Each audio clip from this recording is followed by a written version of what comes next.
Good morning, everyone. My name is Emily Therese Cloyd, and on behalf of the American Association for the Advancement of Science's Center for Public Engagement with Science and Technology, I'd like to welcome you all to the 6th Annual Communicating Science Seminar. I'd also like to introduce a couple of my colleagues from AAAS who will be around all day in case you have questions about the seminar or other public engagement-related activities at the meeting. They are Alana Kimbrell, stand up, and Monica Feliu. A couple other housekeeping items. The Wi-Fi here is Hilton Meeting, and the passcode is AAAS, so you can get logged in. If you are looking for water, there are water machines in the back of the room, and the bathroom is out the door and to your right.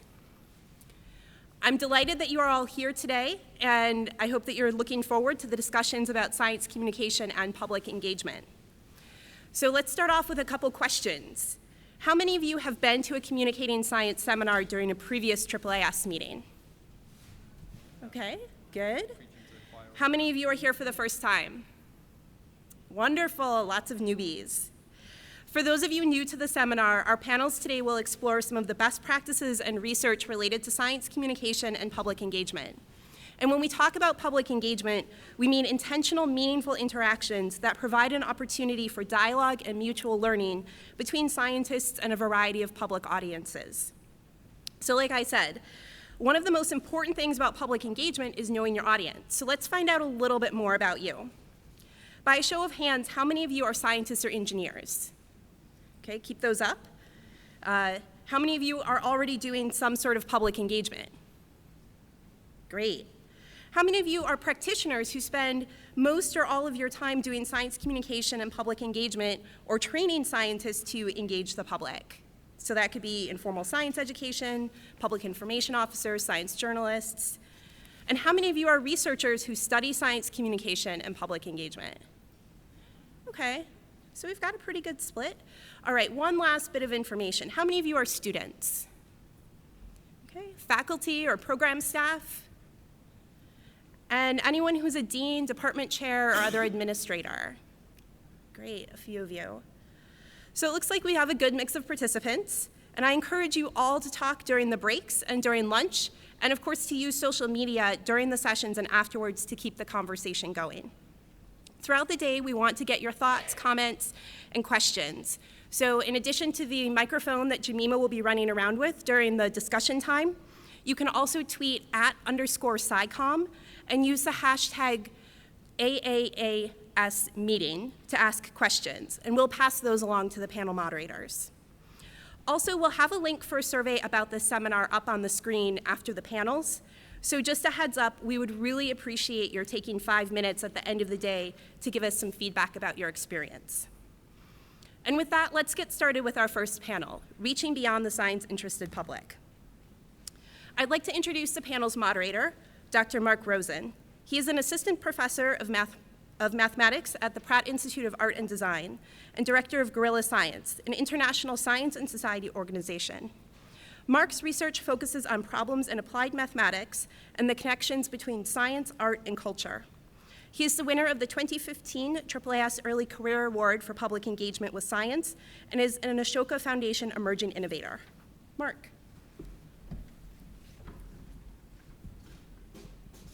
Thank you very much for the nice introduction. Can everyone hear me? Okay. So just to set the context for today's session, I'd like to start with an anecdote about the beginning of my career in public engagement in science. So I was a graduate student in the UK.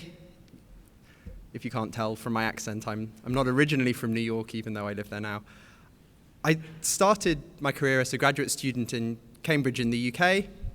And while I was there, I was really enthusiastic about public engagement with science. And so I volunteered as part of the university's Open Science Festival. It's prepared what I thought was a really interesting hands-on interactive activity that I hosted and spoke to the attendees of using magnetized fluids. So people could come and they could play with ferrofluids. And I had a really positive reception. People were incredibly enthusiastic. And I was quite self-congratulatory, thought that I'd done something really, really smart and, I've got this down. People love it. And then afterwards, I kind of was informally chatting to a lot of the people who were coming. It was generally a family audience. And it turned out that a lot of the people who'd come and had been so enthusiastic were already practicing scientists or the children of scientists or science professionals. And it brought me to this realization that while there's certainly a huge amount of value in what I call kind of preaching to the choir, there's huge value. It builds political and public will, it enthuses people, it helps build a certain segment of the STEM pipeline. It's also limited in certain types of ways. There's a danger that there's a kind of huge demographic of people that are just not being spoken to. And even if you take a very, very kind of pragmatist approach to the benefits of science, the result of that is that there's a huge population that are never entering the science workforce or are missing out on some of the joys of science that really are kind of a fundamental right that everyone has. So this anecdote isn't an isolated incident. There's good evidence across a range of areas that public engagement with science as a field does sometimes preach to the choir. I'm glad there are researchers in the audience. I hope you will have some kind of useful comments and questions about this. But just to pick out a few examples, and I kind of say these examples with commendation because these are subsectors that have been brave enough to be self-critical. Public science events, beyond just the one I did, they have a danger of attracting people who are already well-served and interested in science. If we critically examine C.P. Snow's two cultures theory, there's census data that suggests that there aren't science people and art people. They're in fact culture vultures, people who like both. And so when we're thinking about how we do public engagement and who the audience are, it's really important to adopt best practices and to think really critically about who you're reaching. And so with that in mind, I'd like to introduce the members of the panel one by one, and they're going to tell you some of their experiences, war stories, success stories, and how they've managed to navigate the challenge of reaching beyond the science-interested choir. So I'm going to start by introducing Nalini Nutkani. So Dr. Nutkani is a professor of biology at the University of Utah. She is a forest ecologist who studies interactions of rainforest canopy biota in tropical rainforests. She is a passionate communicator about nature and science to people in all walks of life. She has innovated science engagement programs that bring lectures and conservation projects to non-traditional public audiences, such as faith-based groups, urban youth, artists, rap singers, legislators, and I welcome her to the stage. Nalini. Thanks.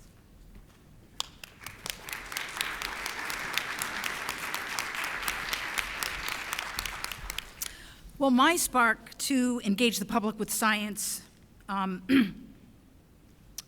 grew from my own research to understand the plants and animals that live in forest canopies. But at the same time, I witnessed many of the negative effects of deforestation.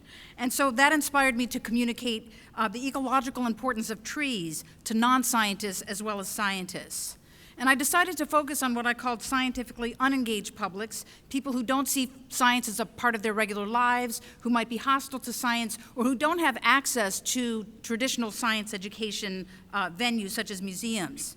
So today what I'd like to do is to give 3 examples of my own work to engage these audience, an approach that involves targeted, synergistic engagement in the venues of public groups. Second, I'd like to describe a model that we've developed to train other scientists to do this kind of work. And third, to reflect on the scope and the scale of these activities. Well, my first example involves faith-based groups. About 80% of the world population identifies themselves as being religious, but less than 30% identify themselves as being environmentalists.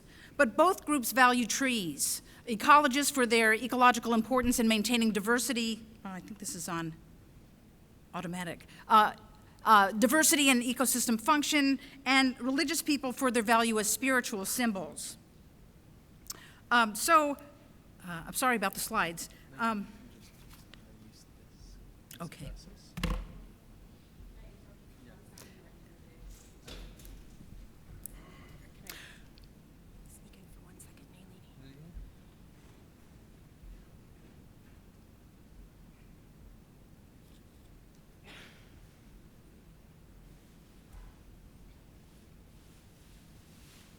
Yeah, that's good. Perfect. Great. So what I did, my approach was to download the sacred texts of world religions, the Bible, the Quran, and the Talmud, and to identify the hundreds of references to trees in their own sacred texts. And with those data, I assembled a sermon on trees and spirituality. But because I was raised in a Hindu-Jewish home, I really had no idea of what goes on in Christian churches, so I did what I called an immersion visit. I visited a variety of churches, and there, through my observations, I learned that sermons are delivered without PowerPoints, with great emotion, and often with audience participation, and that after the services, the congregation are very friendly to outsiders like me. After that, I visited clergy and invited myself to give sermons from their pulpit, which led to my making contact with these congregations, creating pamphlets of trees in their churchyards that I could distribute to the congregations, which led then to mutual joint tree plantings with my ecology students and these churchgoers. So these two seemingly very different groups, academic ecologists and religious folks, engaged productively because we both valued the same thing, trees and caring for them. My second example involves engagement with a population that really has no access to science education, and that is the 2.3 million incarcerated men and women in our country. Well, what values might they share with scientists? Well, first, education. Many inmates seek education while they're incarcerated because they want to change their lives after release. Prison administrators value correctional education because it's linked with reduced recidivism. And contact with nature is valued in environments where nature is not.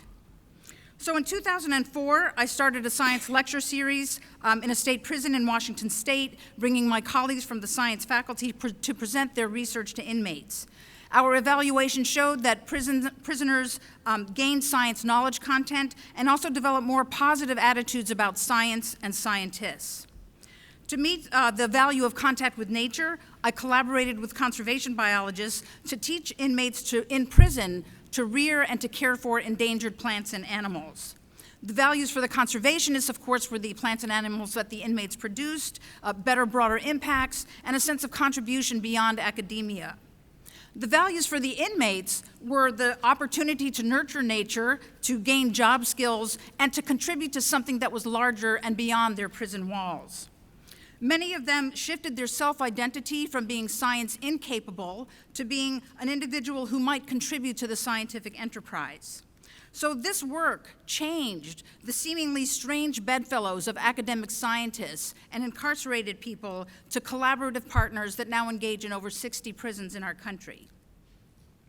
The third example involves a community that's really on the opposite side of the social spectrum, and that is the world of fashion. The fashion is a $400 billion industry that provides values for both the aesthetics and also for choosing one's identity that we show to the world. So I created nature wear, which involves getting a botanically correct image that I print on fabric and then sew into this attractive jacket. This is accompanied by a hang tag here that has scientifically sound information about the object, the plant that's depicted. So the wearer of this jacket then becomes a walking vector of science education and conservation to the people that they encounter that day. Well, this led me to develop a model along with other colleagues for training scientists to become ambassadors to public groups. Now, the U.S. Department of State trains diplomats in language and in culture so that they can synergistically interact and exchange information with people of other countries. And in 2016, we obtained a grant from the National Science Foundation to provide language and cultural training to scientists who want to synergistically interact with people from other cultural nations. Our process, very briefly, is to first recruit in cohorts of 20 STEM faculty and graduate students. We present workshops, training workshops, and coffee hours for support. We then provide individual consultations to identify the appropriate public group for that scientist, based either on that scientist's research topic or that scientist's personal characteristics, what we call a persona, their ethnic group, their hobbies, or their personal history. Finally, they do an immersion event, much like I went to churches. They go to the venues of their public groups. They engage in the venue and co-design an engagement event. And finally, we evaluate the outcomes, the impacts not only on the publics, but also on the scientists. And I'll give you a few examples of this. One of our wildlife biologists gave a presentation on the effects of global climate change on big game animals in a hunter education class at a rifle shooting range.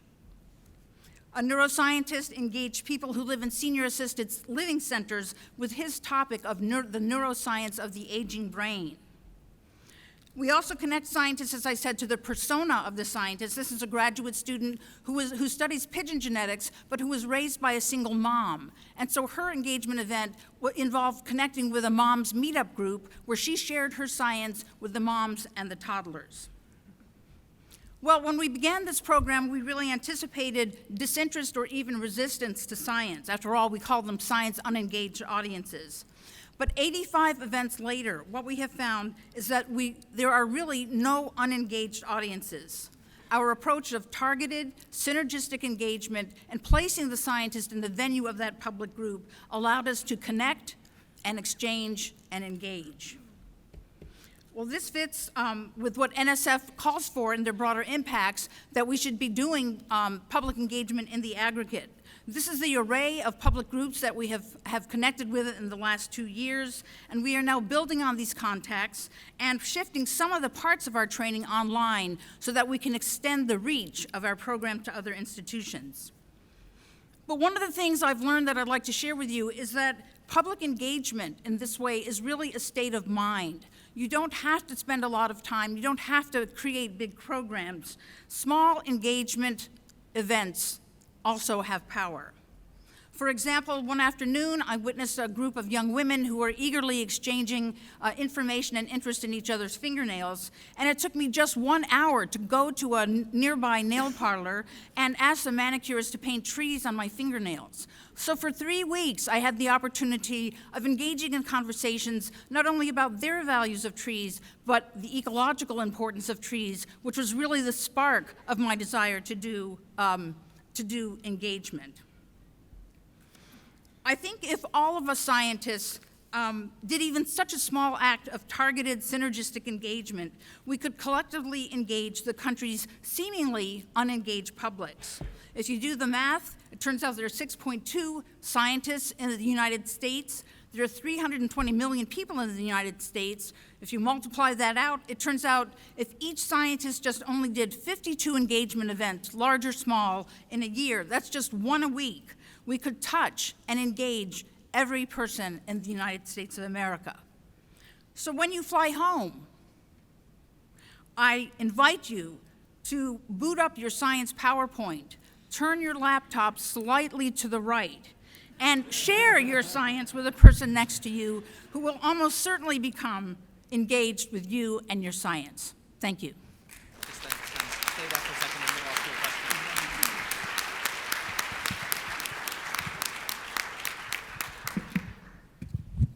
Thank you. Hello. Thank you very much. That was fantastic. So I'm just going to ask a quick question before we move on to our next speaker. So that was a fantastic program you described, the STEM Ambassador Program. Could you just tease out for the audience, what do you think some of the key differences are between this program and the other programs in the field? Well, number one, of course, we're all sitting here. Some of the similarities with people who are here and interested in unengaged audiences, as Mark said earlier, we're really targeting people who might not go to a museum, who might not watch a National Geographic special.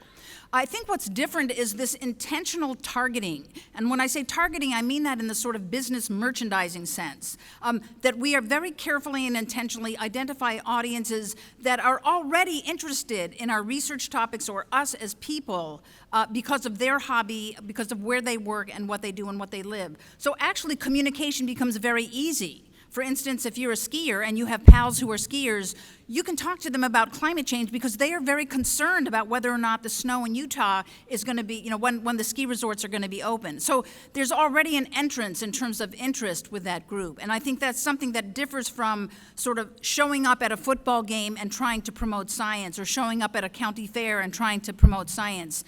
It turns out that scientists really belong in these networks, existing networks of public groups that live and work or have hobbies or where they worship. So there's sort of an instant connection. There's also this sense of the work can be small or large, that you don't have to start a giant prison project. You can actually just go get your fingernails done and still have the opportunity to engage. And thirdly, something that Emily said, that we really, about synergism, about exchange, about two-way exchange of information is really a core piece of what we do. So that we intentionally think of, well, how does this not only benefit this poor group of senior citizens who are locked up in their senior citizen center, but what can they teach the neuroscientist? What insights might they have that would be of interest or of information that might help along the research aspects of a researcher who takes the time to do public engagement? So I would say, Mark, those are the main things that differentiate us. Okay, thank you very much. So if you have questions, we'll have further questions after the panelists, and you can always tweet them using Meet a Scientist Twitter hashtag, is that correct? @_SciComm. You can send questions. So if you have further questions, please pass them on then. Thank you. I thought that was great. So quick round of applause before we have our next speaker.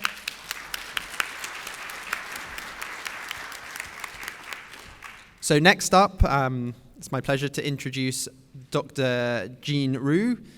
Dr. Jean Roux is the Director of Research at the Exploring Computer Science Project based at the University of California, Los Angeles.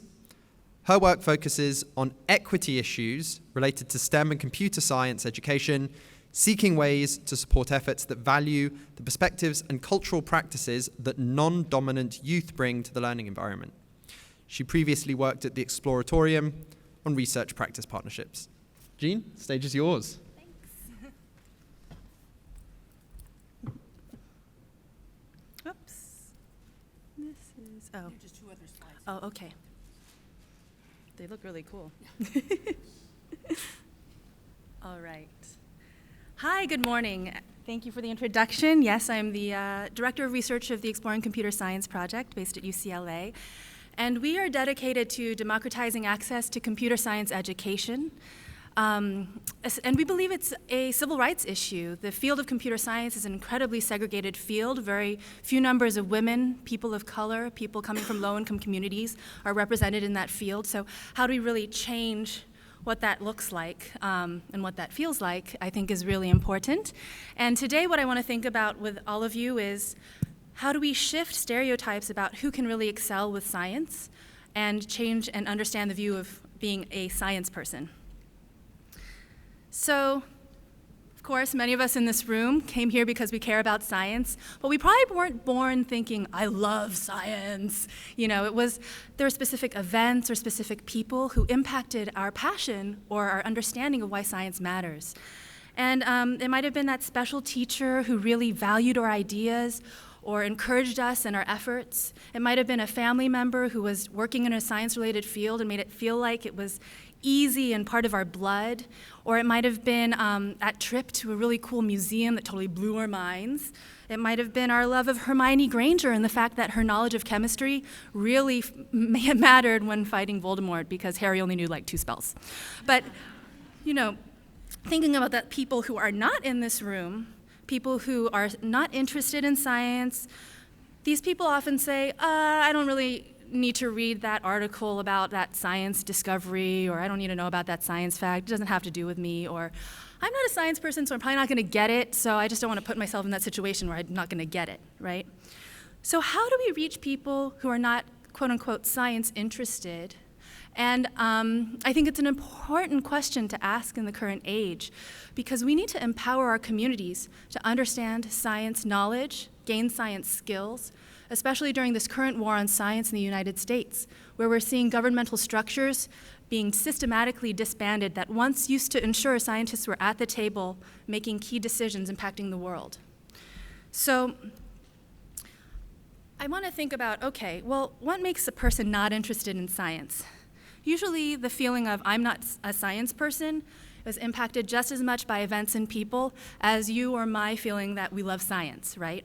So it also depends on how people have been introduced to what is science, right? Is science the, countless hours collecting data and studying dense research articles, which I love? Or is it science like, this is outer space, and how does this relate to our existence on the Earth? So my work in educational research explores the ways this reality of becoming a science person or not is impacting the learning experiences of our youth in after-school programs or in-school computer science classrooms.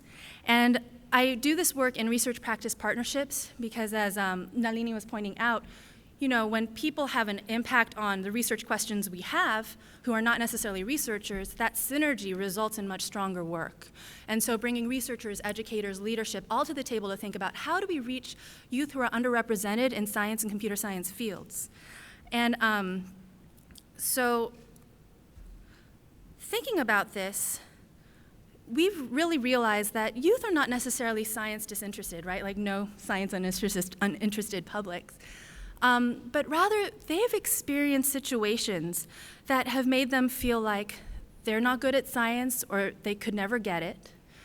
They've internalized stereotypes about what it looks like to be a science person and where science people come from. They've experienced school or outside of school people describing science in ways that are really boring and feel like unrelated to life and it can't impact our communities. And they felt like science is always something that's done to them versus something they can do. And I think that's not surprising considering, especially in the US, our history of colonization and slavery that have really created these power structures that we've kind of become used to and become invisible, so much so that we see science experiments like the Tuskegee experiments, where scientists should have been helping people and educating them about syphilis versus allowing them to get really sick, right? So to counter these deficit views that people have either experienced or internalized, I work with programs and projects that try to reframe what we think is science or what we think is computer science, and try to empower the youth to see how science can relate to their personal interests, everyday lives, and allow them to change their worlds, right? So that they can actually feel like science is what they love and who they are. And in the after-school context, this has involved, some of you may be familiar with the maker movement, but making activities which kind of blossomed out of this love of the DIY, where we had, this was in a program called Tech Bridge Girls, and I worked very closely with them in Research Practice Partnership. And young women who were the first to go to college in their family, had never liked science before, but were encouraged to enroll in the program. Students from low-income communities who were underrepresented in the field were encouraged to create projects based on whimsy and fun or an issue that they thought was really important to address. And this particular group wanted to create a self-zippering jacket for young children and people with disabilities who can't control zippers easily. And so they programmed an Arduino LilyPad, which is a microcomputer, to zip down the jacket when it reached a certain temperature and zip up when it got too cold. And so we saw these girls really get excited about science ideas and incorporate these science skills into their everyday practice in the program because they had this passionate desire to impact communities around them, right? And we saw that in another after-school program, a 5th grade Latina student who had no experience with soldering and thought it was really scary, no experience with circuitry, get really engaged in science skills around circuitry, and learned to solder because she was driven by the desire to create these projects that she had in her mind. So the first circuitry project was kind of hard to see, but it was a Halloween story that she wanted to create on a card about a spooky pumpkin. And so she put these 2 red LEDs on a paper card using copper tape and a coin cell battery to create this story of the spooky pumpkin. And she had to learn how to solder to reinforce her circuitry, which she was totally scared of, but then in the next project she used again because she wanted to create this camera that had a flash, and she made it more complex by adding a paper circuit that would close the circuit when you push down on a piece of paper. And then you saw this grow into her next project, the last one of the semester, a tiny theater, which was this shoebox with peepholes, and you could look inside and see a story unravel. And she really wanted to share the story of Berta Cáceres, who is an environmental activist she had recently learned about. And that drove her interest to create this 3 lights, 3 switches, more complex project. And then we saw in the next semester, she incorporated circuitry and used soldering skills yet again on something that didn't require lights at all. And of course, the greatest testament of her desire to use these science skills that she had learned and use soldering was teaching others how to do it, right? She taught other people how circuitry worked and taught them how to solder. So in the computer science context of the classroom, what we're seeing there too is that when youth are invited to see how their cultural experiences and practices and knowledge relate to the computer science learning that they're doing, they get excited, they get engaged. And so in the school day, this course is an inquiry-based course that introduces kids to human-computer interaction, problem solving of computer science, web design, game and animation design, etc. And so kids were invited to incorporate these cultural things around them with the computer tools. So kids were making Dia de los Muertos skulls with Minecraft and then thinking about the computing and math that went behind it.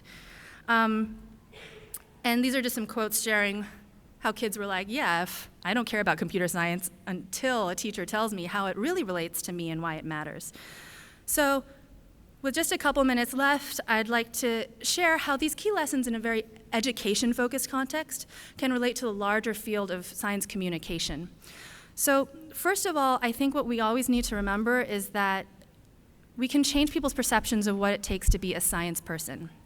But what this involves is really reframing what people traditionally think of as science. And in order to do that, we really need to learn about the communities we are trying to reach. What do they care about? What do they want for their families? What do they want for their friends? What are they worried about in their communities? And how does that relate to the science that we're trying to share with them?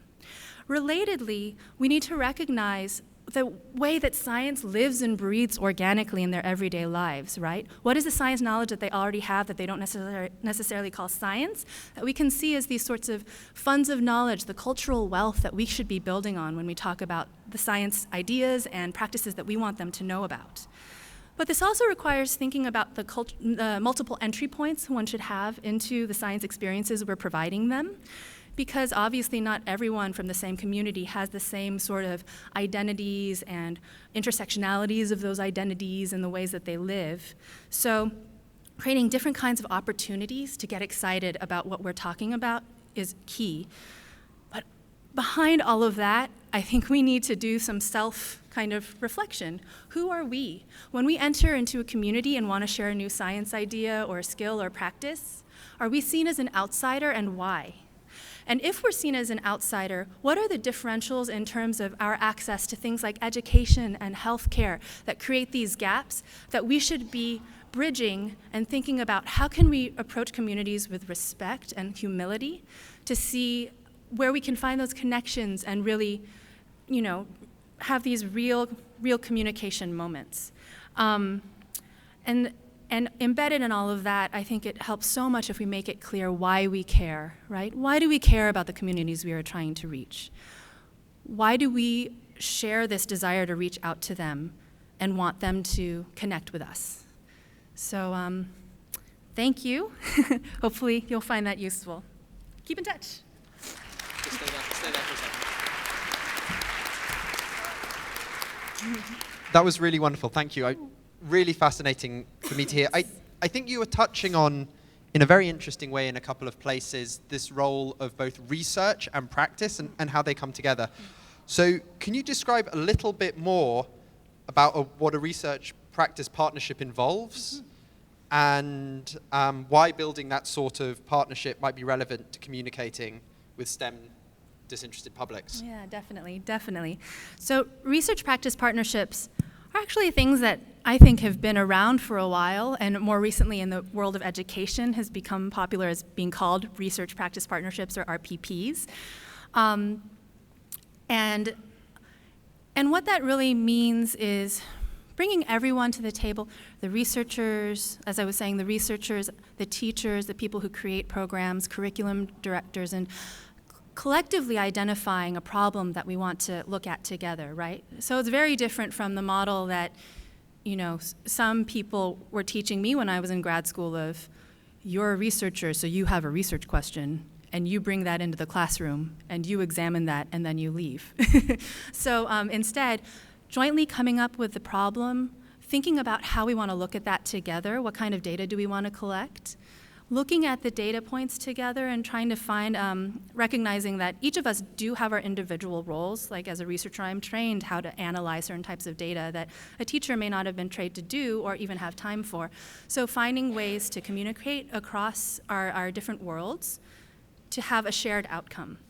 And I think that's really important for science communication because obviously we all know that in order to reach the communities we want to reach, we need to know who they are. And so if we're both at the table from the start, I think you can have a greater impact. Thank you.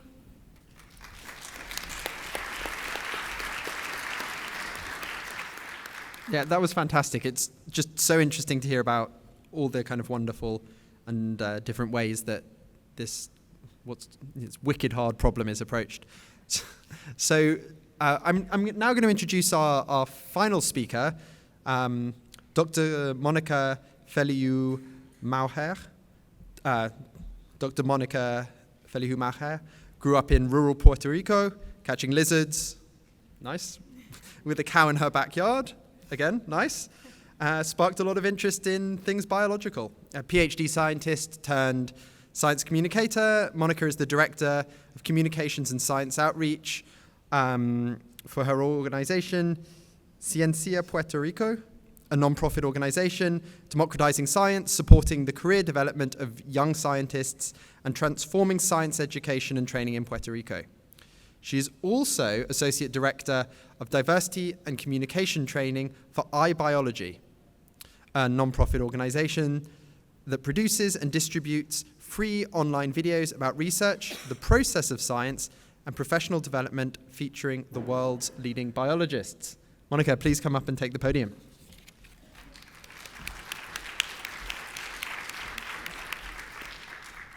Thank you. Good morning, everybody. Can you hear me in the back? Excellent. Well, I want to thank AAAS for the invitation, and I'm really pleased to be talking to you about how my organization, Ciencia Puerto Rico, how we use culturally relevant science communication, or SciComm for short, to reach underserved audiences. So I noticed that's messed up, but that's where you can find me on Twitter. So it's basically the first half of my email. And that's where you can find my organizations. And so I'm going to be talking about culturally relevant SciComm. What do I mean by that? Well, what I mean is the use of strategies that connect science to specific audiences, culture, and context, meaning their lives, their interests, their values, and their existing knowledge. Let me give you an example. Let's talk about seed dispersion. So I figured you would love that. So seed dispersion is, it's a universal concept. It happens almost anywhere. There's many, many species of plants that have evolved really cleverly shaped seeds to help them spread further. A great example of one of these nifty strategies is the maple tree seed. It's kind of shaped like a helicopter, and that shape helps it soar, helps the seed soar through the air. Now, for somebody who grew up in the Northeast in the US, or who's lived there, this is very familiar. There are lots of maple trees in the Northeast. But for somebody who grew up in the tropics, in Puerto Rico, for example, like I did, this seems like a fantasy because there are no maple trees in Puerto Rico. What we do have is this. So this is the seed of the African tulip, or meaito, how we call it locally.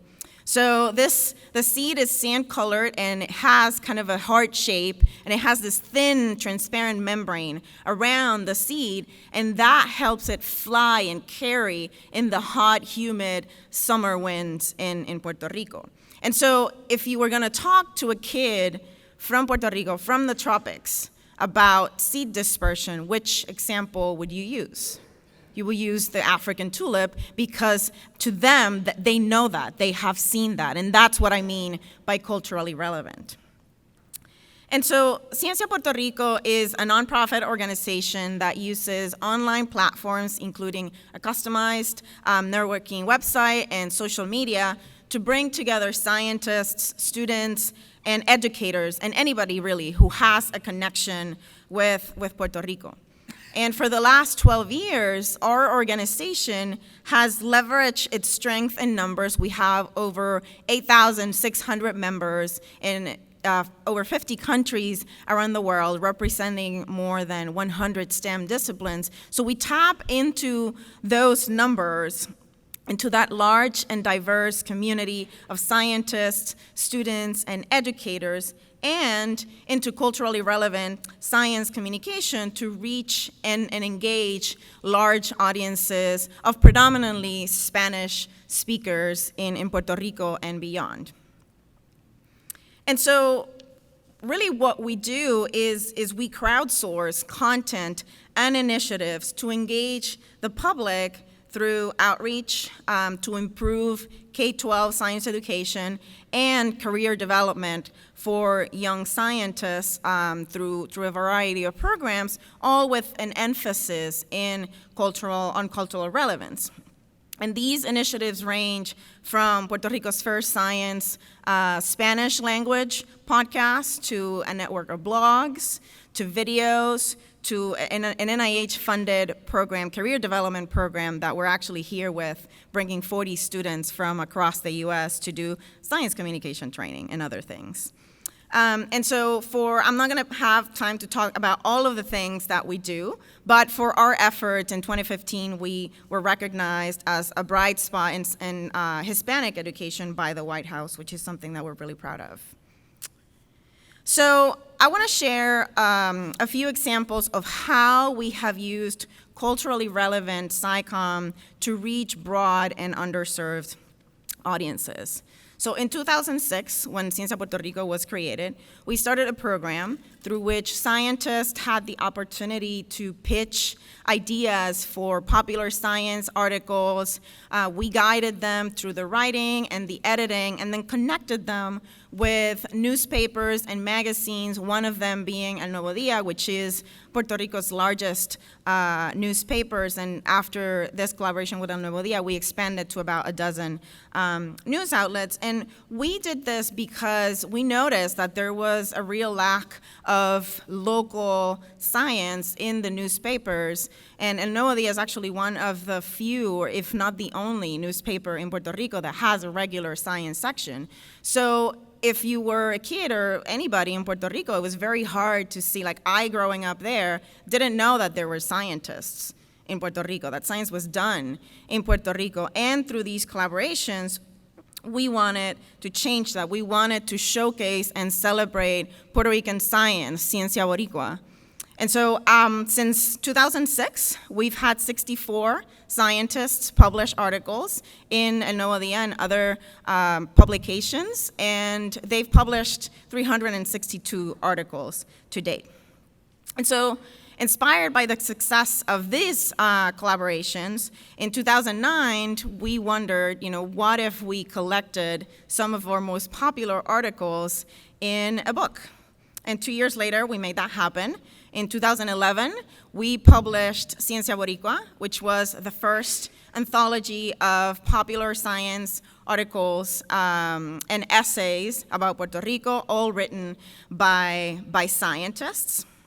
And one thing that happened right away is that teachers started using this book in the classroom to help them complement the science curriculum. Because this book was really focused on placing science in the culture and the context of Puerto Rico, they used the book in the classroom to make science, the concepts that they were teaching, relevant to the reality of their students. And so once we knew that, in 2012, we established a collaboration with a low-income urban school to do a pilot project in which we used the book as the cornerstone. We also had scientists visit the schools, students visiting labs in Puerto Rico.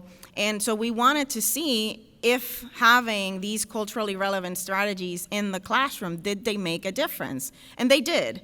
The students' attitudes towards science, towards scientists, and towards Puerto Rican science actually improved after this pilot project. And not only did their attitudes improve, but the students were actually engaging others with science.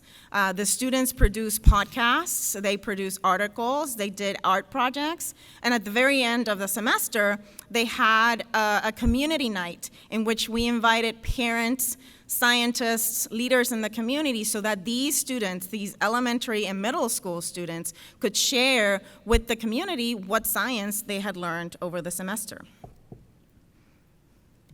In 2016, it was our 10th year anniversary, so we decided to again take this idea of Ciencia Boricua, and we launched a series of 15 public talks at a science museum in San Juan, Puerto Rico's capital, in which, again, local scientists discussed their work and how it was relevant to Puerto Rico.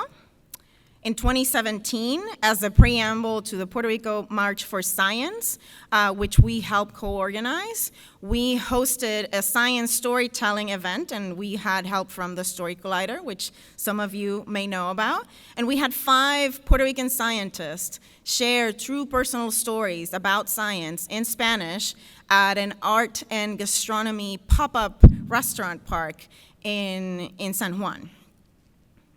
And then this is from the March for Science, where we went in Old San Juan, and we marched amongst 500-year-old buildings, and we went to the Capitol, and so on. So culturally relevant science communication is a thread that runs through all of our initiatives, from public engagement to education to professional development.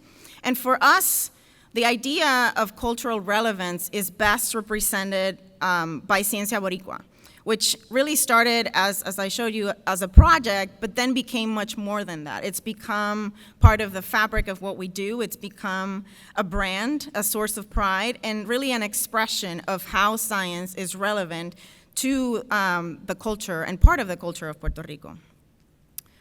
We're now building upon this foundation to launch a new strategic direction that will focus on rebuilding Puerto Rico post-hurricanes Irma and Maria, by transforming how science is taught into in the classroom. And so once again, we're tapping into our community of scientists and educators so that they can come together and create project-based lessons that empower students to learn science and use it to become agents of change and impact their communities when they so need it. So really quickly, I'm going to share a few things that we have learned, and that both Nalini and Jean have mentioned. It's meet the audience where they are. Go to the spaces and the platforms where they already are. Find ways to tie science to their culture and identity. Show people how they belong to science and how science belongs to them. Appeal to pride, to cultural pride, to national pride. We've had really great success when explaining how baseball is, there's a lot of science in baseball. And then finally, because in our case, scientists are really the secret sauce, we've spent a lot of time and energy in not just training them on how to use these strategies, but facilitating their engagement in them. So this is our team of staff and mostly volunteers. And with that, I thank you for your attention. Stay there for a second. Thank you, Monica. That was really great. And I loved how you pulled out the cultural relevance of the activities and the formats you've used. I wondered if you could talk briefly about how a practitioner who wanted to adopt some of these techniques but maybe didn't have first-hand experience with the cultural norms of the community they wanted to work with, how might they approach using the techniques you've outlined? Yeah, I mean, this is a question that we get a lot. The first thing I would suggest is listen, be humble. Very much like Jean said, you know, there is this, frankly, colonial approach of I'm the expert, I'm gonna come in and I'm gonna shower all of this knowledge of you. These communities and these cultures have a lot of knowledge to share. So if you want to engage with these communities, be humble, be willing to listen, you know, find partners in the community, very much like Nalini did, you know, went to churches, then immerse yourself in the culture of these communities and be willing to listen and find synergies. You know, for the most part, there are groups already, whether they know it or not, that are already doing science education and tapping into how science is part of their culture. So find those partnerships and be willing to learn from them, from those partners, and from the communities. Great. Okay, thank you very much. Okay, round of applause, please.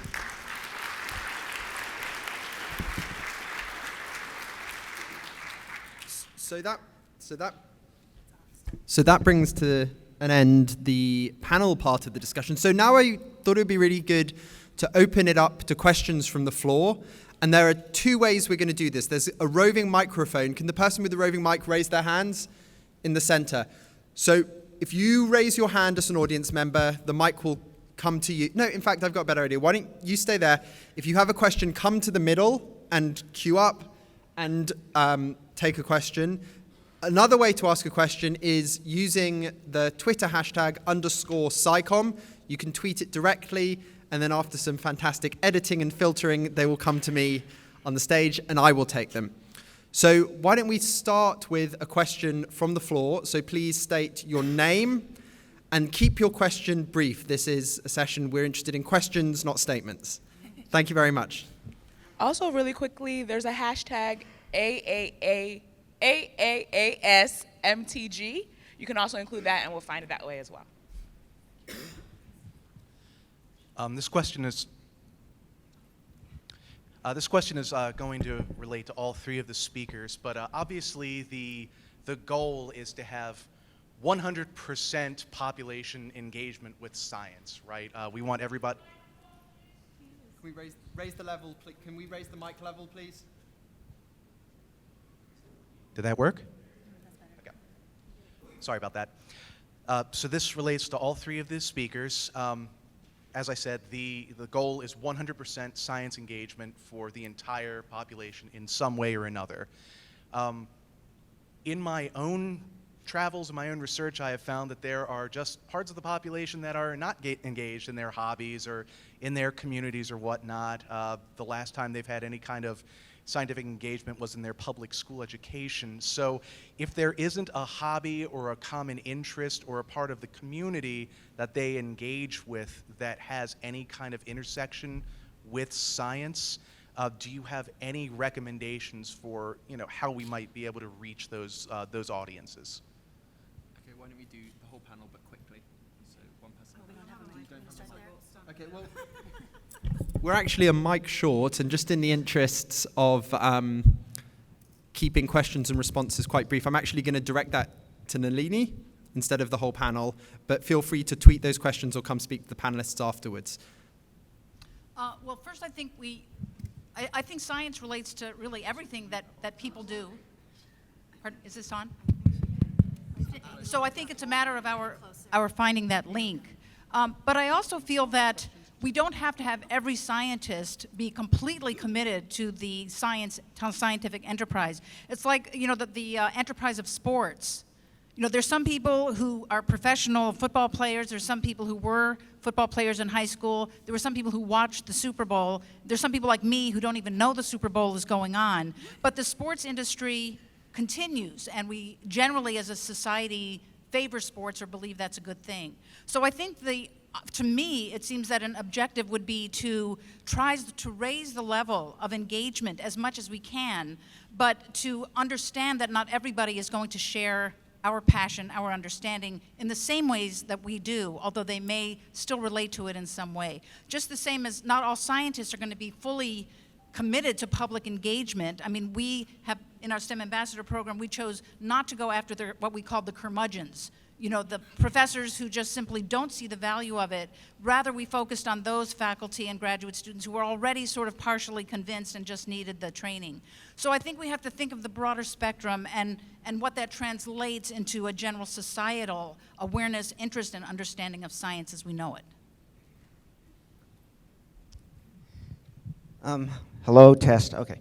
So beyond talking to the communities that already exist, and you all mentioned a number of them, what about, I'd like to ask the final speaker who just spoke, how you succeeded in reaching the press. And I don't know if any of you saw today's Austin Statesman, the major paper, experts aim to make U.S. evidence-based again, which is our article that we put in here to promote the conference today. How did you have such a success, and I suggest all of you go get today's Austin Statesman. It's the lead piece in the editorial section. How did you have such success in reaching those hundreds of newspapers? Because you get a 10,000 or 100,000 to 1 hit when you reach through the press. So I think everyone here would be really interested in your strategies, and go with how you called the editors and how you need to be fearless in making those calls, and everyone here should be able to use those strategies. So discuss the strategies of reaching the press, the final speaker. So what we did is we reached out to the editor. So we reached out to the science editor and the editor of the newspaper, and we said, we have free content for you. We said, we've noticed that you feature very little local science or Puerto Rican scientists in the science section. We have a whole community of people who are interested in writing about these people and these discoveries for free. And they said yes. That was really the entry point. Now, the relationship has had its ups and downs. Like, we've had change of editors, and sometimes they don't listen to us, but we've been persistent.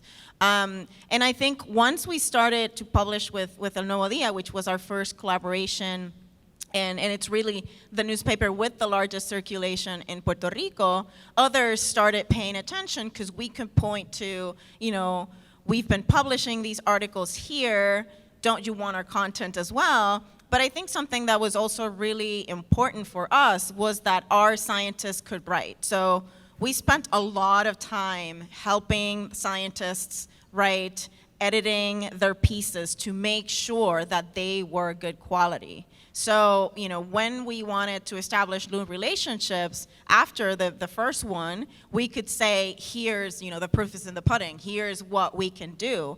And so that facilitated really those relationships. But, it's been a 12-year project and it's still ongoing, and, I have a lot more to share, but I'll keep it there. Hello. My name is Katie Montez. I am a representative of the Native American Healthcare Scholars Program from the Sanford School of Medicine. And my question is, your programs all address bringing science to the communities. But let's say you get a professional scientist out of that, a kid who wants to be a professional scientist. But they come from a community that doesn't have the resources, the education, the money, the jobs of a professional scientist. And so they go off and they get this education, but they experience this tension, especially from the communities that you work with, of, do I continue to pursue this career away from my home, or do I come back and try to help my people? And that is a tension that really is rare to those communities. So it's a tough spot because there are no jobs and no money back home. So how do you address this tension in the students and the populations that you work with? Thank you for that question.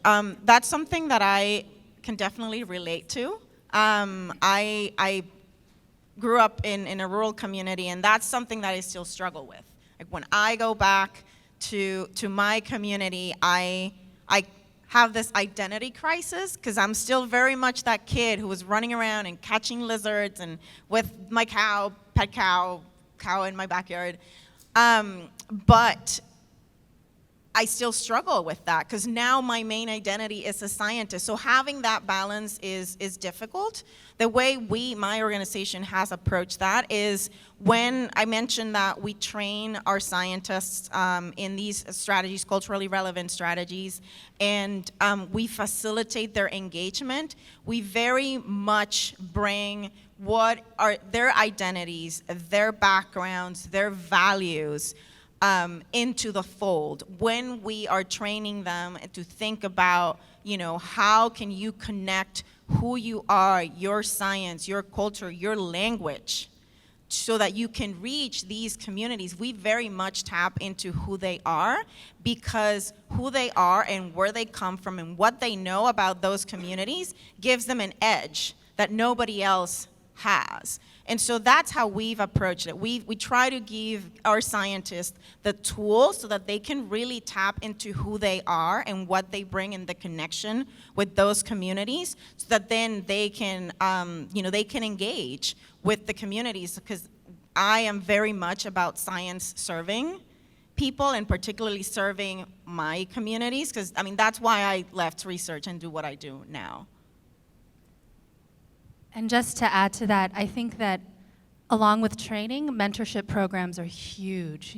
Having a mentor who's experienced a similar pathway as you and who can share with you their personal experiences in a way that's very honest and not afraid to talk about difficult topics. But of course, mentors require that sort of supportive professional development to understand how to talk about difficult things in a way that just doesn't shut us down, right? So training in conjunction with mentorship, I think, is key. And hopefully the number of mentors out there will continue to grow if we all work together. Just to augment what they said, I think one of the answers to that very good question is that we design science engagement programs that focus not only on that one individual who is a science star and might go to Stanford, but also the people who surround that person. That is, for instance, I've been working with a refugee after-school program. We have come to understand that we can't just focus on the middle school and high school kids, but we have to involve the parents so that they understand that. When we work with prisoners, we not only work with science lectures for the prisoners, but we also have programs that engage their families, so that if they become interested in joining the STEM workforce after they get out, their families will better understand what the values might be. So it's a kind of a diffused model in terms of providing engagement, not just to individuals, those superstars, but also those folks around them that will support them in their decisions. Okay, thank you. So I'm going to take a question from Twitter now. So this is a question from Irene Park. It kind of follows on in the sense that it addresses a wicked hard problem. And I'm going to have Jean try and answer this, and then I'm going to kind of supplement it. And so the question is this. How do we engage with people who are hostile towards science because doing what's right based on science goes against their personal interests? So that's a nice, easy one for you, Jean. You might have seen a note passed to me earlier. He's like, do you want to handle this question? And I literally wrote, OMG. Because I think it is really hard. But I think it still goes in line with what I think all of us were trying to say today, which is, well, what interests people? Usually, if doing something right based on science goes against one's personal interests, it's usually because the personal interest is money. So, and others of you in the audience might know a better answer than I at this, but how do we show that you can actually, that something might be lucrative in ways that actually also helps the environment? And we've seen this happen with like solar panels in LA, lots of wealthy folks getting solar panels because it's so much cheaper for them with their multi-million mansion. But also, I think getting people to feel empathy, right? I think the film industry has done this in a really amazing way where I cry even watching animation films because of the ways that people are able to pull on our heartstrings. And I think that if we come to understand people who are science hostile, what are the things they really care about? Is it their families? And so how do we show that the science-related decisions that we make, or the decisions we make why they should be informed by science, can directly impact one's children, one's loved ones, and one's own fiscal future? I think that we might be able to sway more people, but so hard. Yeah, that is a really hard question. So I also wanted to kind of comment on, in response to Jean's question, I think there are a lot of dimensions to this question, and there is work being done on this. So, for example, I know the Templeton Foundation is funding. The Templeton Foundation essentially is funding dialogue between science and religion. It's doing work on trying to examine how to best build dialogue between religious groups and science-interested groups. So there's that work. There's work being done by social scientists on how to talk about climate change in a way that doesn't lead to kind of worry fatigue, things like this. And I think a common thread that is relevant between some of these issues is that on the one hand, you certainly may have vested interests and people with an agenda who are driving something that's hostile to science, but you also have people involved and publics that are human who need to be treated with respect and to be spoken to in a way that connects with them. So my experience in this would suggest that there are kind of two things that are worthwhile doing. The first is to kind of recognize what you're up against, recognize the state of affairs. And then the second thing to do is not forget that the people you're talking to are humans. And people, we're talking about public engagement with science, and I think the definition that was given at the beginning requires that there be two-way dialogue. So trying to shout down the people on the other side of the argument is not likely to be effective in terms of converting them. That's not to say that you're necessarily up against a genuine good faith opponent, but it is to recognize that it's not homogenous publics that you're speaking to. I would actually welcome if there are researchers in the audience who are doing any work on this to maybe identify yourself through the hashtag, or put your hands up so anyone interested in this can come approach you afterwards. Okay, and so with that in mind, let's take another question from the audience.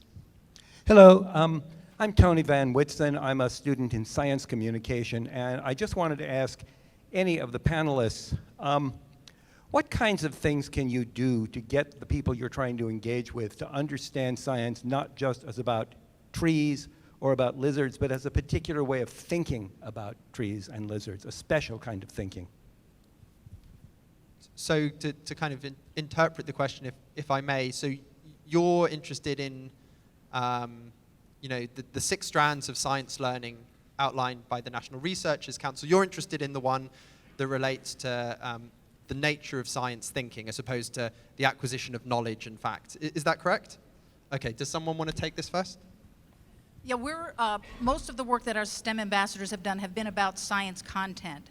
But one of our science STEM ambassadors was very interested in helping or gaining information from others and providing information about the process of science. And she studies the oncology of the brain research, the idea of switches and transfers of nerves that have to do with brain and neurology. And so we sort of brainstormed and realized that electricians do a lot of work with switches and transfers. And so her engagement event, small as it was, we engaged actually the facilities in, electricians at the University of Utah. We had a lunchtime conversation with about 30 of them, and she put forward what she's doing in her lab in terms of understanding the switches and so forth, the conductance and everything that goes on with brain neurons. But they were able to share with her how they go about mapping circuitry with their electric systems, for which they're very much experts. And so there was this wonderful exchange, not of information about brain work, but of how do we come to understand a system that has connectors and switches and so forth. So really it was using a metaphorical approach. she didn't have to give them a long lecture about what neurons do, but they understood instantly the relationship of her system to their system, and there was an exchange then of information of how they handled that knowledge. And Jean's going to just add something. I think also engaging people in activities that engage them in actual scientific practice without them realizing it is also key. So having these sort of activities that maybe have an element of whimsy and fun, and it seems like they're just building something that's fun and interesting in their own design, but then all of a sudden they're realizing, oh my gosh, I had to test this hypothesis numerous times to see if I can make this thing work, and then explicitly saying, oh look, this is actually science. I don't know. Okay. Hi, I'm Deborah Sweet from Cell Press. Speak Okay, is it there? Okay, I'm Deborah Sweet from Cell Press. I did tweet this, so you can delete my tweet. It's a question for all of you, but particularly probably Nalini. Scientists are often not particularly great at communicating in a way that's accessible to people. So I'm wondering if you've personally found that hard at first, and then also if there is any advice or training resources that you've identified that help with that. Yeah, I think the stereotypical scientist is one who's an introvert, who talks to other scientists, but who is shy at cocktail parties and so forth. And for us, that was one of the elements of the STEM Ambassador Program, that if we could identify groups of people in the public who share interests, either their research interests or their personal interests, like the stay-at-home mom person. Rebecca, the graduate student who studies pigeon genetics, is an incredibly shy and introverted young scientist, but because she understood what single moms do or stay-at-home moms do, she had no problem at all speaking with them and treating them as people whom she could understand, and they could relate to her because of that personal connection. I was invited to give a talk for this group in Seattle, the People for the Progress of India. My dad's from India, so I'm an Indian. My mom's from New York, so I have this half Indian background. They get together once a month to raise funds and learn about stuff that will relate to providing funds for charitable causes in India for the very poor. And they invited me not because I'm a forest ecologist who climbs trees, but they invited me because they were very curious about my Indian background. And it was very easy for me to connect with them because they all looked like, the older guys looked just like my dad. And they had accents like my dad, and they had the buffet of Indian food. So I wasn't having to be the shy person who was talking about my research to people I couldn't relate to. There was already a sense of connection. And I think when we think about just sort of going to random public groups, I think, yes, there's a real problem. We have to learn science communication skills. And there are a growing number of training programs now out there, the Alan Alda program, the Compass program, Aldo Leopold, and now the STEM Ambassador program that provide science communication training. But I think if we scientists are clever and strategic about the audiences that we choose to communicate and engage with, then that barrier of communication becomes much lower because there's an understanding and a mutual ability to communicate because of that shared interest or background. I'll also interject and say that AAAS offers a communicating science training program, and I am a great person to ask about it because I do it. So if you have any questions about that, you can also come find me and we can talk about it a little later. Good shouts out. Props for the self-promotion. Well done. So I have a question that's one that's been sitting on my back burner, and I hope it's especially relevant to some of the emerging scientists in the audience. And I'd actually like everyone on the panel, because they come from slightly different career trajectories, to address this briefly. So what advice would you give to a young or an emerging scientist, both in terms of their career and in terms of practice, for working with underengaged publics? I know years ago, when I was an emerging scientist myself, I used to keep all of my public engagement activities a total secret. I didn't want to share the fact that I was spending time talking to Girl Scouts or to Boy Scouts or whatever, because I felt I would incur a negative input from my peers in terms of getting tenure and getting promotion. But as I grew older and more and sort of moved up the ladder, it became easier and easier for me to say, well, I'm both a scientist and I do science engagement. But a lot of graduate students come to me and say, Nalini, you've got your prison program, you've got the STEM Ambassador program, how can I do that kind of thing? And my advice is to do it, but to do it at a small scale, to do it in a way that allows you to continue to develop with the time that it takes, the academic chops that you have to do if you want to move up that academic ladder, or to think seriously about, do I want to move into academia or a trajectory that only allows a small portion of time? There are a growing number of professions now that need a PhD or a scientific background that also encompass science education. Or keep it small so it can keep chugging along with you, wherever you go. Okay, and then let's go to Monica, who's kind of, I think, maybe the transition case between someone who was thinking about an academic career and then was tempted away by the lucrative world of public engagement. I would say, based on my own experiences, think about your passions. The reason why I really stumbled into science communication. I didn't know it was a thing, a career, or something that I could do. But I was very, very passionate about giving back to my community. That was something that I wanted to do, and science communication was the way to do it for me. So, think about, what is it that you're passionate about? What is it about your background, your life experiences that makes you want to share with non-scientists, what you do, or with non-experts, what you do? What is it that makes you want to engage? And I definitely echo what Nalini said. You need to train and you need to practice. If you think that the people that you admire as communicators were born that good, you're wrong. You need to practice, you need to train, you need to invest, you need to experiment. That's one of the things that I actually love about I used to hate public speaking. I absolutely hate it. But there was a switch when I realized that it was kind of like doing experiments. I could try something and see, did that person smile? Are people nodding? That gives me a thrill that I love. So, embrace that experimental aspect of it. Yeah, do you have any? Sure, real briefly, I'm thinking about what you were talking about earlier in terms of dialogue. I think that we should not be afraid to be in dialogue with people who are not science interested, kind of like those moments on the plane that Nalini was suggesting. I think in this currently politically charged environment, it's really hard to talk to someone who doesn't share the same beliefs, but being willing to do that in a way that's respectful of that other person's beliefs so that you can actually listen to each other. And I think that's what the research practice partnership approach really helps with. So people who are early career scholars, I think more and more of our funders, like the National Science Foundation, are recognizing the value of research practice partnerships. So dive in, try it. My research has become so much better with the input of educators and program designers who see the holes in the data that I've collected or have been able to correct the way I'm looking at it. And also, I think that they've voiced to me why it's valuable for me to be in the room with them and reflecting with them and helping them really think about their teaching philosophies and why they do what they do. And so building those alliances with people who are not necessarily scientists so that you can make stronger work together, I think is key. Yeah, that's great. And for people who do run programs and are interested in this, a good resource is the CAISE website, CAISE, Center for Advancing Informal Science Education. That's a nice place to start. Okay. Oh, and of course, AAAS. Yeah.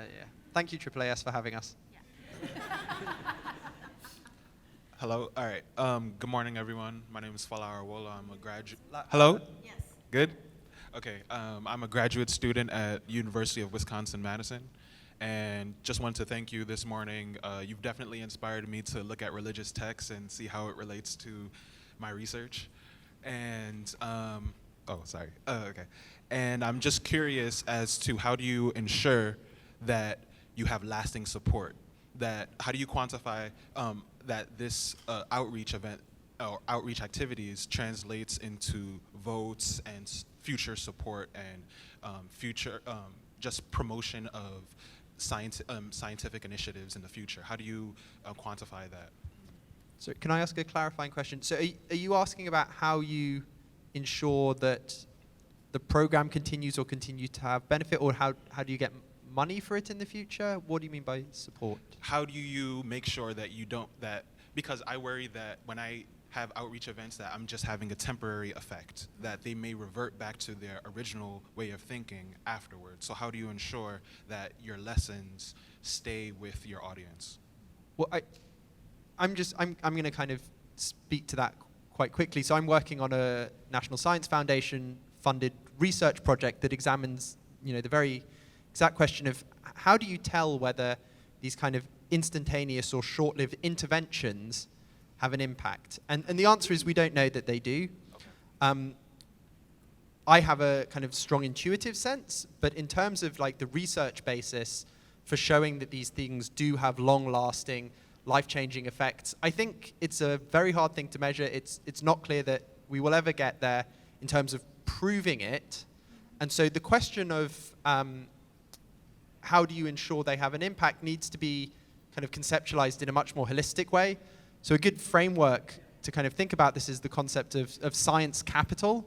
If you've come across that, it's kind of ported from other areas of things like social capital, economic capital. It's this idea that human beings have a collection of influences on them. It's all drops in a bucket, and eventually you build up some identity or capital related to science. And so this does contribute to the bucket. But in terms of kind of, will a one-off intervention send someone who wasn't going to college to study physics? That's a very, very hard question to measure. And I'm not sure that even if you could measure it, the answer is that it will. So that's kind of how I think of it. Jean, do you have anything to add to that from a kind of formal education or measurement perspective?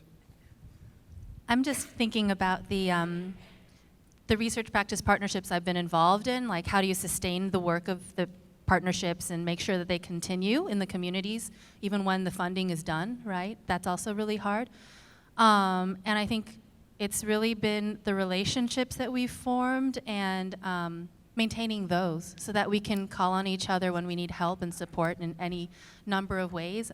And I mean, it sounds a little bit cheesy, but I think those relationships are really central to then ensuring that people remember the experience and want to recreate it again in the future, or they recognize the value of what we talked about and then incorporate that into how they design a program or an activity or an event later.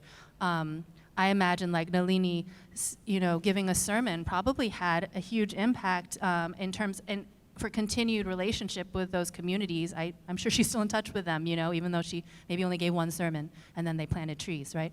So I don't know if either of you.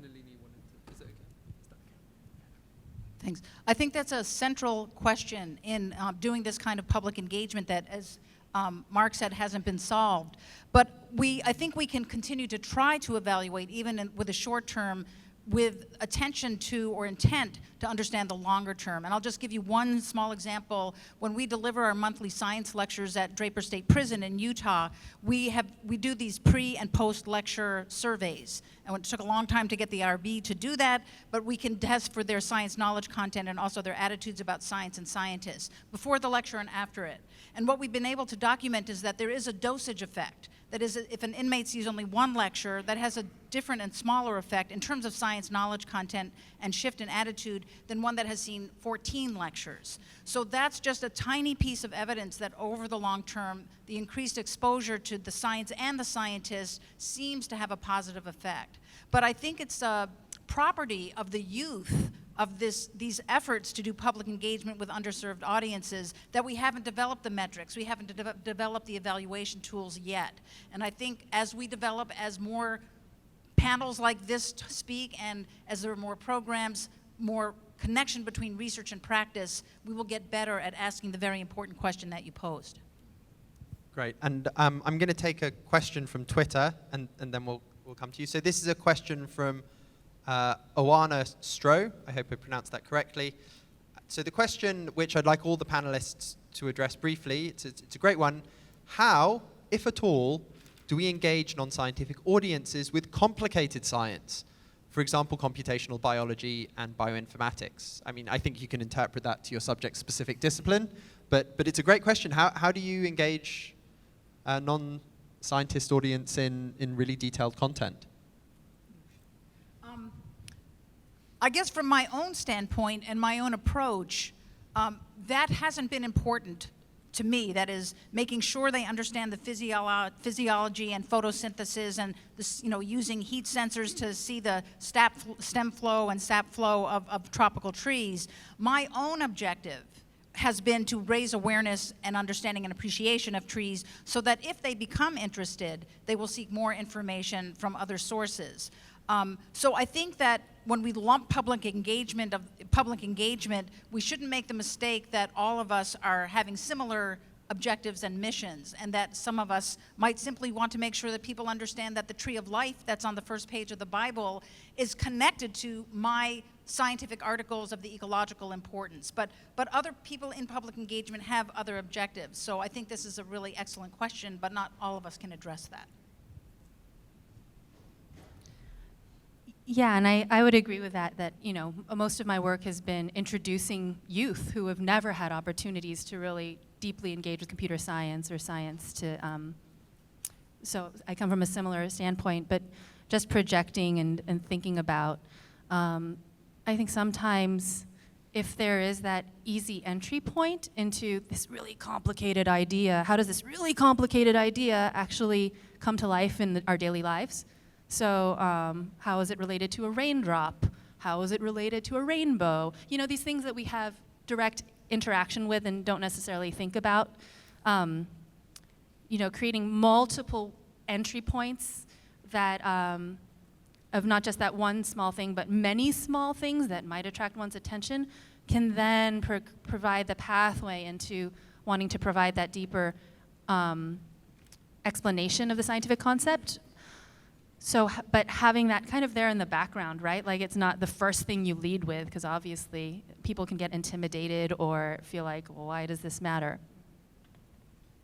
Yeah, I spend, with my iBiology hat, I spend a lot of time working with scientists on how do you communicate these really complex concepts to an audience that may not be an expert. And, you can go to life experiences or previous knowledge. I'll give you an example.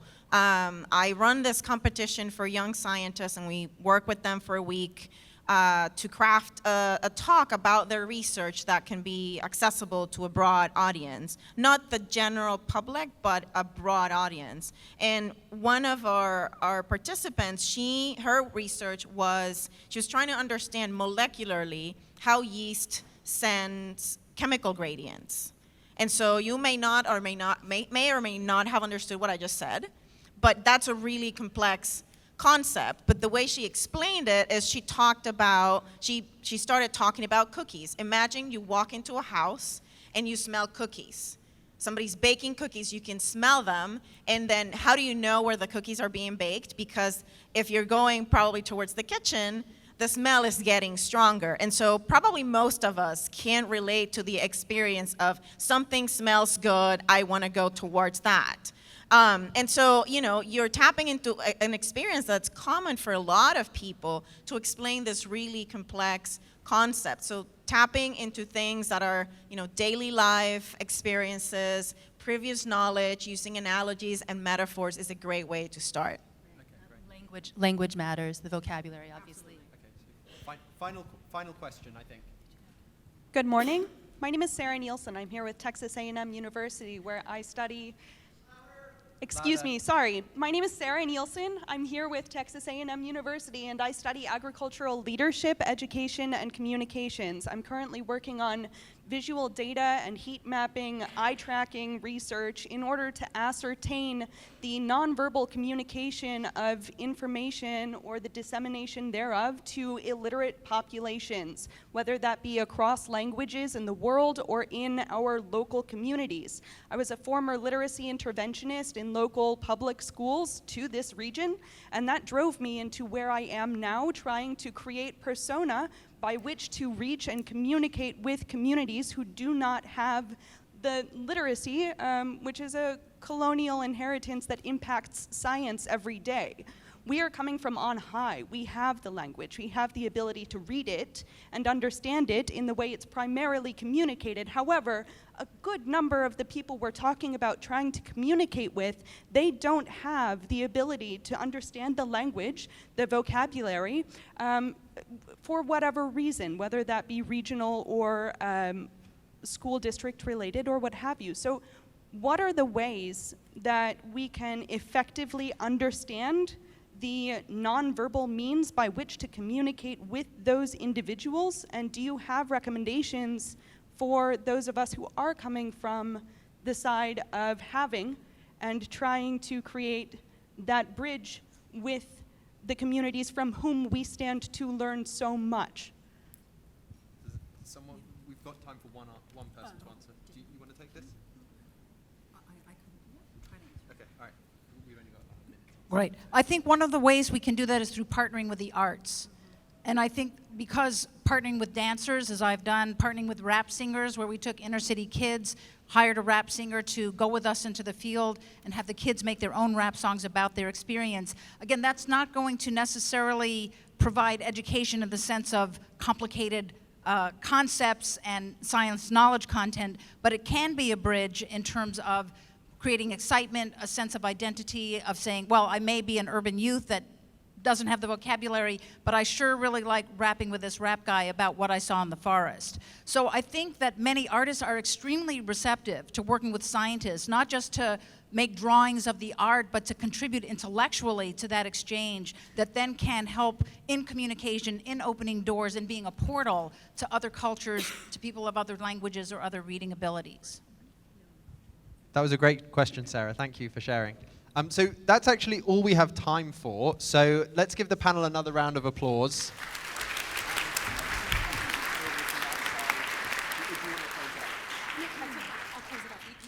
Okay, so again, thank you. Contact details were up on the previous slide. They're now gone. If you snoozed, you lose. Too late now. So I'm going to ask the panelists, just because I'm sure there are more questions, if they're willing to hang around just outside. As we wrap up, I'm sure there'll be an opportunity to chat then. And thanks to AAAS. I think they're doing really, really great work in kind of advancing the national dialogue and building capacity in this really important area. So thanks again. Okay.